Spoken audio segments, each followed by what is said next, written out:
13일 저녁 방송을 시작을 했고요. 오랜만에 방송을 키는 것 같아요.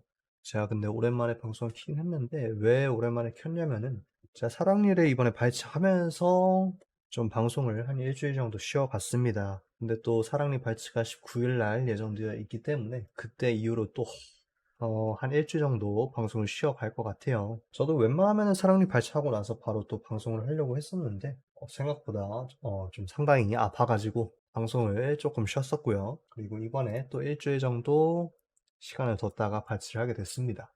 오늘도 마찬가지로 특징주랑 주시 종목 꼽아봤습니다. 오늘 그리고 특징주 같은 경우에는 상당히 조금 선별하기 어려웠는데 워낙에 올라간 종목들이 많았고요.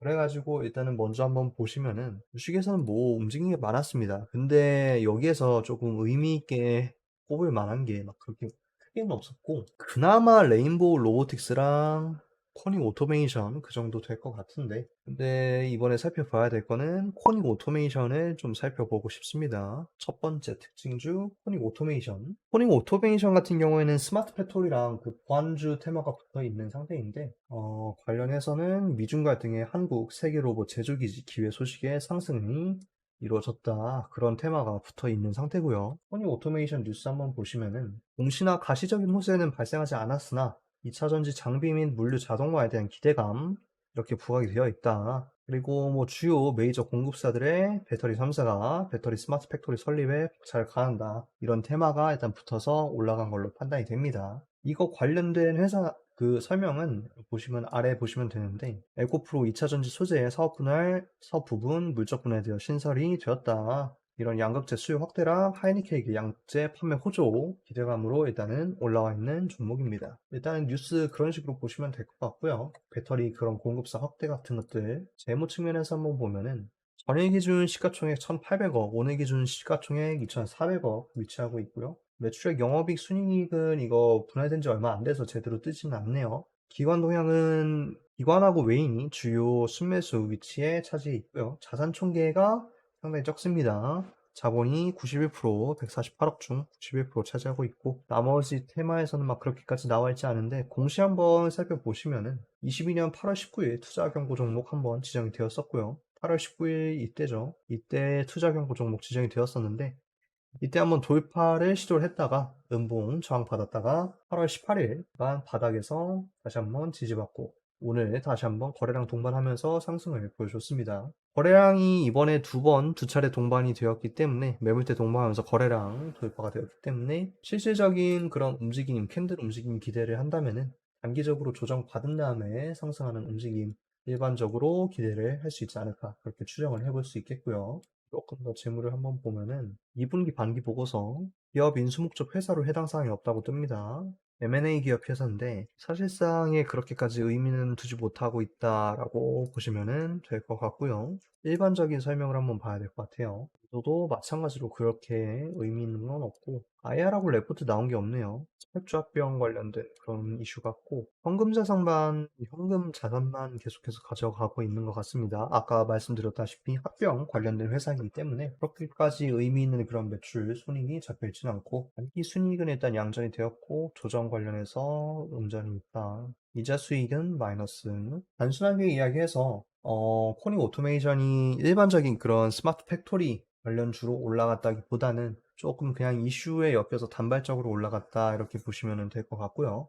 실질적인 기업의 움직임 자체는 그런 합병 관련 회사이기 때문에 사실상의 그런 기업 설명이 조금 의미가 없는 그런 수준이다라고 보시면 될 것 같습니다. 재무 측면에서는 조금 더 자세하게 알아봐야 될 것 같지만 일단은 특징주이기 때문에 여기에서 일단은 넘겨가고요. 일단 오늘 수급 자체 들어온 거는 기관하고 외인이 강하게 수급 들어오면서 조금 더 상승 보여줄 여력이 있다. 그 정도로 해석을 하시면 될 것 같고 일반적인 매물대 관점 해석에서는 여기죠. 여기에서 꼬리 한번 흔들어 간 다음에 올려갔기 때문에 5,530원 정도 현재가 대비해서 마이너스 7% 정도 하락하면은 단기적으로 조정가 될 것 같고요. 그 다음에 상승을 한다면은 다시 한번 고점 돌파하는 시도 보여주지 않을까 그렇게 추정을 해볼 수 있을 것 같습니다. 실질적으로 시가총액이 작은 종목이었고 일단 고가에서 여기 투자 경고 이후에 다시 한번 올리는 종목이기 때문에 사실상의 예측은 조금 의미가 없다. 매물대 있는 것도 고가 구간, 신고가 구간이기 때문에 의미가 없다 보시면 될 것 같고요. 일반적인 그런 상승 3파동 관점으로 접근하면은 아직까지는 올라갈 여력 충분하게 많이 남아있다. 이렇게 보시면 될 것 같고, 만약에 올라가지 못한다면은 기존 매물대 위치에 있던 5,500원 구간에서 그냥 지지받는 거 확인하고, 그 다음에 매매하시면, 단기적인 매매에 접근하시면 괜찮을 것 같다. 그 정도로 해석하실 수 있을 것 같습니다. 그리고 주시 종목 두 개를 선정을 해 놨는데, 주시 종목 첫 번째로는 일단 네오위즈 뽑아봤습니다. 네오위즈 같은 경우에는 최근에 피해 거짓 관련해가지고 이슈가 한번 있었죠. 이슈가 근데 8월 29일 날 한번 이슈가 동반이 됐었는데, 이때 뉴스들 살펴보시면 네오위즈 피해 거짓 게임스컴에서 한국 게임사 최초 3관왕 뭐 이런 식으로 이야기가 나왔었죠. 근데 여기에서 중요한 거는 거래량이 막 그렇게까지 추가적으로 동반되지 않고 꼬리만 만들면서 여기 매물대 구간 유지시켜준 거 확인을 해보실 수 있겠습니다. 그렇기 때문에 아직까지는 이 주식에 대해서 거래량이 동반되면서 빠져나가지 않았고, 그리고 추가적인 발매 기대감, 오늘 그리고 플레이 영상이 떴죠. 플레이 영상 떠있기 때문에 이거에 대해서 또 모멘텀 만들어 갈 가능성이 있다. 그리고 월봉으로 조금 해석을 해보면은 월봉에서도 신고가 구간인데, 이번에 유일하게 게임사 중에서 조금 주목을 받는 게 네오위즈다 보니까 아직까지 더 올라갈 그런 가능성 가지고 있다. 이렇게 해석하시면 가능할 것 같고요. 그리고 조금 주목해봐야 될 시점은 2022년 1월 이때 구간인데, 이때 당시에는 그 코인 관련해서 게임 회사들 주식들이 상당히 많이 올라갔었죠. 위메이드 관련해서. 근데 이때 하락한 가격을 대부분 다 회복했다는 점에서 네오이즈 상승세 상당히 긍정적으로 평가할 여력 남아있다. 이렇게 보시면 될 것 같고, 이슈 다시 한번 살펴보면은 네오이즈 보시면은 2시간 전에 피해 거짓 플레이 영상 공개가 되었다. 30분 그리고 40분 정도 총 2편 공개가 되었다. 이거 관련해서 공식 유튜브 채널 이쪽에서 확인할 수 있다고 이렇게 이야기를 하고 있고요. 관련해서는 일단은 계속해서 피드백이 나와주고 있습니다. 그렇기 때문에 일단 아직까지는 막 그렇게까지 엄청나게 호평이다 이렇게 평가를 할 수는 없겠지만, 실질적으로 아직은 베타 테스트 수준의 그런 영상이기 때문에 조금 더 시간이 지나가면서 개발자들이 조금 개선하면은 좋은 흐름 보여줄 수 있지 않을까, 그렇게 추정을 해볼 수 있겠고요. 그리고 또 다른 기사로는 뭐 인디게임 관련돼서 조금 게임사들이 투자를 넓혀가고 있다. 그래서 뭐 네오이즈 다른 거 오 마이 앤 트레일러 영상 공개했다. 이런 거 이야기 나오면서 인디게임 위주로 조금 게임사들이 눈을 돌리고 있다는 거 한 번쯤 체크해서 넘어가시면 될 것 같고요. 재무 차트에서 한번 확인해 보시면은 네오이즈 일단은 전일 기준 시가총액 8,300억, 오늘 기준으로 8,700억 위치하고 있고요. 매출액 영업이익 순이익은 일단 2분기 감소는 약간씩 이루어졌습니다. 근데 기존에 애초에 잘 나오고 있는 상황이었기 때문에 그렇게까지 무리하게 부담스러운 상황은 아니다 추정을 해볼 수 있겠고, 제 재무가 좋았던 22년 1분기 기준으로 영업이익 112억인데, 일단 네오위즈가 이번에 피해 거짓 발매 이후로 기대할 수 있는 영업이익이 매출액 300억이랑 영업이익 200억 정도 추정을 하고 있습니다. 그렇기 때문에 기존의 네오위즈가 가장 돈을 잘 벌었었던 시기가 20년 2분기인데 20년 2분기 178억 원 대비해서 현재 50, 100 이렇게 위치하고 있는데, 여기에서 200억 정도 추가를 하면은 사실상 여기 있는 주가 조금 강하게 돌파하면서 그런 프리미엄 밸류가 끼지 않을까 추정을 해볼 수 있겠고요. 최근에 외인보다는 기관 순매수 동향이 조금 강하게 발생했다는 거 체크하고 넘어가면 되겠고, 자본 자산 총계는 5,800억 중에서 자본이 83% 양호하다. 그리고 매출 구성 온라인 게임에서 98%, 온라인 게임 매출이 대부분이다 확인하실 수 있겠고요. 그렇기 때문에 피해 거짓으로 조금 기대감 끌어올리는 거 이번에 잘 발표해서 강하게 기대를 해볼 수 있겠다, 요약을 해볼 수 있겠고, 미국 CPI가 발표가 됐네요. 일단 8.3%로 발표가 되었기 때문에 하락을 하고 있다 보시면 될 것 같고요. 일단은 저항을 확인을 했죠.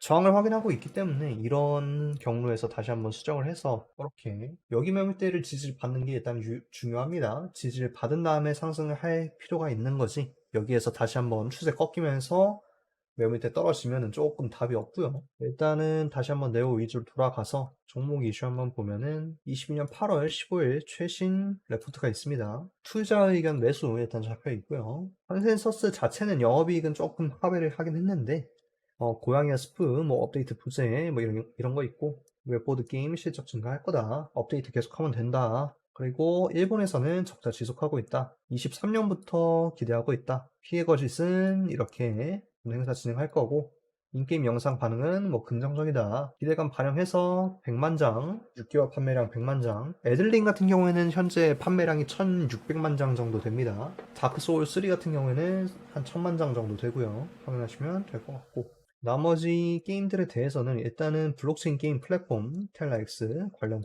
공개할 거고, 인텔라엑스 나머지에서는 뭐 그렇게까지 특별한 건 없습니다. 일단 피해거짓 관련해서 그냥 모멘텀만 강하게 보유하고 있다, 이렇게 해석을 할 수 있겠고요. 차트에서 다시 돌아와서 일봉 차트에서는 일단 해석을 했으니까 기관 순매수 들어온 거 다시 한번 체크하시고, 분봉 매수로 한번 체크를 해보면은 분봉 차트에서는 거래량 두 번 동반한 다음에 어느 정도 거래량 죽어가는 분위기는 있었으나, 오늘 10시 40분 이후에 다시 두 번 거래량 동반하면서 상승한 모습 확인하실 수 있겠고요. 여기에서 재차 여기 단기적인 횡보 구간에 고가 구간 지지하면서 상승하는 시도 보여줬기 때문에 아직 상승 여력 기대할 수 있겠다. 상승을 하게 된다면은 일단은 여기 매물대 위치에 있던 41,600 자리까지 올라갈 수 있겠다 추정을 해볼 수 있겠고요. 여기에서 추가적으로 반등한다면은 일단 고점 돌파하는 걸 목표로 삼아야겠죠.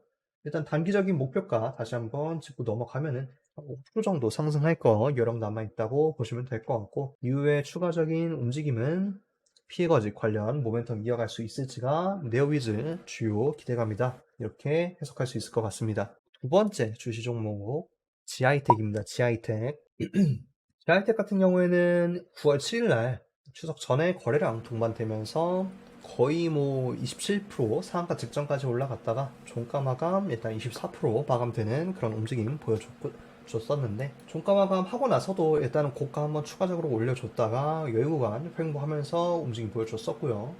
횡보하는데 근데 저점 깨지 않고 이번에 13시 35분 이후로 조금씩 다시 한번 매수 흐름 조금씩 발생하고 있기 때문에 좀 체크하고 넘어갈 필요가 있겠다. 물론 시외가에서는 마이너스 0.87%로 일단 약간 하락하긴 했습니다. 일단 하락하긴 했는데, 근데 중요한 거는 여기 처음에 형성되어 있던 4,380원 여유구간 매물대 끼지 않고 지지받고 있다는 점에서 조금 주목할 필요가 있겠고요. 기관이나 외국인 같은 경우에는 순매수가 막 그렇게까지 많이 들어온 건 아닌데, 8월 31일에 기관 순매수가 일단 11만 주 정도 발생하면서 한번 매수 동반이 되었었고, 그 뒤를 이어서 9월 7일날 다시 한번 매수 동반이 되었다. 단 이때는 기관이 매도 위주 흐름을 보여줬기 때문에 어느 정도 조금 체크하고 넘어갈 필요가 있겠다. 근데 프로그램 순매수 입장에서는 오늘 이렇게 검은 선이 프로그램 순매수 흐름인데, 9시 57분 이후로 쭉 감소하다가 10시 반 이후로 다시 한번 상승하는 흐름 다시 한번 보여주고 있고요. 물론 상승한다고 해서 막 그렇게까지 극적인 상승으로 뭐 바뀐 건 아닌데, 근데 점진적인 상승 다시 한번 매수 흐름 보여주고 있다는 점 체크하고 넘어갈 필요가 있습니다. 그리고 지하이텍 재무랑 이슈 측면에서 다시 한번 살펴본다면은, 지하이텍은 일단은 전기차 2차 전지 테마 가지고 있는데, 상반기 글로벌 전기차 배터리 판매량 증가 소식이 있어가지고 그거에 대한 좀 부각을 받았다, 이렇게 볼 수 있겠고요.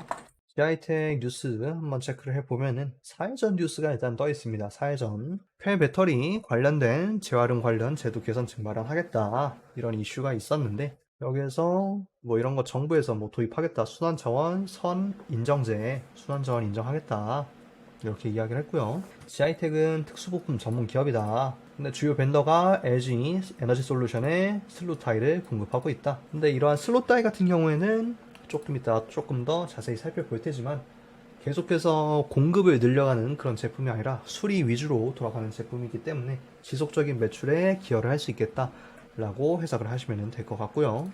종목 요약 보겠습니다. 종목 요약 전일 기준으로 시가총액 1,800억, 오늘 기준 마찬가지로 1,800억 위치하고 있고요. 매출액 영업이익 일단 22년 1분기부터 잡혀 있는데, 매출액 71억 원에서 116억 원, 63% 정도 상승을 했고, 영업이익 5억 원에서 22억으로 다시 한번 증가를 했습니다. 순이익도 마찬가지로 늘어난 모습 확인하실 수 있겠고요. 자산총계 660억, 자본 78%로 양호한 모습 확인하실 수 있겠고, 매출 구성 아까 말씀드렸던 슬롯 다이가 73%, 수리 비용 21% 차지하고 있다, 이렇게 확인하실 수 있겠고, 공시 기업 설명회 9월 5일 날 하나 떠 있긴 한데 이거 관련해서는 일단 나온 게 없네요. 공시 시스템에서 관련 자료를 게시할 거다 이렇게 나와 있는데 일단은 떠 있지는 않습니다. 그 관련해서 요약된 거는 수인의 유튜브 채널을 업로드할 거다. 레포트 22년 1월에 나온 거 한번 체크를 해보시면은 하이니켄에게 투자 확대로 슬롯 따위 수혜 기대 이렇게 나와 있습니다. 주요 관점은 2차 전지 시장 성장과 함께 글로벌 고객 기반으로 안정적인 성장을 전망하고 있다 이렇게 이야기를 하고 있는데 근데 2차 전지가 고도화되면서 하이니켄 사용이 급증이 되었고요. 근데 하이니켄의 마모율이 높다. 그래서 슬롯 따위 관련된 매출이 수리 주기가 1, 2년에서 6개월로 감축이 된다. 그래서 아까 매출 21% 정도 잡혀 있었던 리페어 사업부가 하방 안정성 좀 기대할 수 있는 그런 모멘텀으로 볼 수 있겠다. 보시면 될 것 같고요. 주요 벤더가 SK 이노베이션하고 LG 에너지 솔루션, 2차전지 벤더들 잡혀 있고요. 이러한 2차전지 공급사들이 아까 말씀드렸다시피 상반기 글로벌 전기차 배터리 판매량 증가 소식이 있었다. 하반기는 일단 조금 더 살펴봐야 알겠지만 하반기도 마찬가지로 그렇게까지 막 뭐 감소하고 그거보다는 견조한 성장 보여줄 가능성이 있겠다라고 해석을 하시면 될 것 같고요. 그리고 수소전지 관련 시장 진출도 하나 껴 있네요. 수소전지 관련 공급 시스템 이런 거 양산 진행 중이다. 수소전지 전극 부분 상호 NDA 체결을 했다. 22년에 매출액 발생할 걸 기대하고 있다. 이렇게 요약을 할 수 있겠고요. 공시에서 조금 더 살펴보면은 매출 관리로 봅시다. 슬롯 따위 관련해서 내수보다는 일단 수출이 주요 매출로 잡혀 있습니다. 수출 매출 잡혀 있는 거 확인하실 수 있겠고 수출 리페어 수리 관련해서도 12% 내수보다는 수출 위주로 잡혀 있다. 수출 위주로 잡혀 있다는 것은 이번에 고환율 관련해서도 상당히 좀 긍정적으로 반응할 수 있겠다라고 요약을 할 수 있겠죠. 장비도 마찬가지로 수출 위주고요. 그렇기 때문에 마찬가지로 하반기 성장력, 매출액, 영업이익도 좀 긍정적인 흐름 기대가 가능하겠다. 이렇게 요약을 할 수 있을 것 같습니다. 일단은 현재 9월 지나가면서 3분기 마무리가 돼가고 있는 상황이죠. 그래서 재무도 뭐 긍정적이고 그러면 이제 주식 차트로 돌아와서 지하이텍 자체에는 상장자든지 막 그렇게 오래되진 않았습니다. 이제 1년 된 기업인데 초기 상장가 시가가 5,600원에 상장이 되어 있어요. 아직까지 5,600원 도달을 하기 위해서는 20% 정도 상승하는 그런 거를 기대를 해야 되는데 최근에 상승을 다시 한번 시작을 했습니다. 액면 분할 이때 한번 한 다음에 액면 분할 자리 돌파를 해줬죠. 이런 이벤트 자리를 돌파해줬다는 거에서 조금 의미를 가져갈 수 있겠고요. 물론 또 거래량이 이때 강하게 동반되면서 9월 7일날 동반되면서 돌파를 해줬기 때문에 다시 한번 기대할 수 있겠다. 그래서 동반한 다음에 거래량이 감소를 했느냐, 감소를 하면서 근데 하락한 게 아니라 유지시켜주고 있다. 현재 그리고 윗구간 음봉 눌림이 발생했음에도 불구하고 오늘 다시 한번 양봉 흐름 마감을 해줬다. 중요하게 작용할 수 있겠고요. 그렇기 때문에 아까 CPI 발표로 조금 부정적인 흐름을 보여주고 있는 상황인데 더 내려가고 있죠. 더 내려가고 있는 상황임에도 불구하고 내일 장에서 막 그렇게까지 하락 크게 안 하고 좀 방어력 보여준다면은 긍정적으로 평가할 여력 남아있겠다. 이렇게 요약을 할 수 있을 것 같습니다. 일봉 측면에서 그렇고 분봉에서 다시 한번 살펴보게 된다면은 분봉에서는 거래량 한 번, 두 번, 세 번 동반한 다음에 매물대 한번 형성을 해줬고요. 여기에서 마찬가지로 매물대 동반했었던 11시 45분 4,000원 이쪽 구간에서 다시 한번 거래량 매수 거래량으로 동반하면서 상승하는 거 확인할 수 있었고 다음날도 일단 음봉 마감이 되긴 했었으나 일단은 OBV 거래량 자체는 돈 거래량 자체는 일단 상승하는 유지시켜주는 모양새고요. 저점을 깨진 않았습니다. 저점 깨지 않은 상태로 일단은 흘러가고 있기 때문에 초기 거래량 동반했었던 조정 받는다고 해도 초기 거래량 동반했었던 4천 초반대 히볼 2차 지지선 단기적으로 위치하고 있고 그리고 추가적으로 4천 초반대 마이너스 8%랑 마이너스 10% 정도 그 구간에 나눠서 조금 매수를 생각해 볼 가능성이 높다. 이거는 조정받았을 때 그런 가능성이고 그렇게까지 큰 조정이 발생하지 않는다면은 적어도 피볼 1차 지지선인 4,380원 현재가 대비 마이너스 4% 정도 수준에서 반등할 여력이 있다. 이렇게 요약을 할 수 있을 것 같습니다. 상승한다면은 일단 다시 한번 전일 고점 돌파하는 흐름이 기본적으로 요구되고요. 추가적으로 상승하게 된다면은 아까 말씀드렸듯이 액면 분할 이후에 매물대를 생각해야 되니까 여기가 될 것 같습니다. 5,300원 정도 현재가 대비 플러스 15% 정도 상승 여력을 기대할 수 있겠다. 이렇게 요약할 수 있겠죠. 여기까지 종목들 특징주, 호닉 오토메이션 특징주로 살펴봤고 주시 종목으로 네오위즈랑 지하이텍 두 종목 살펴봤습니다. 오늘 추가적으로 그리고 두 종목을 좀 더 고민을 해봤는데 추가적인 종목들은 디스코드에 업로드를 드릴 거고요. 일단 유튜브 방송은 여기서 마무리하도록 하겠습니다. 오늘 9월 13일 저녁 방송 시청해주신 분들 감사드리고요. 전 다음 방송에서 뵙도록 하겠습니다. 시청해주셔서 감사합니다.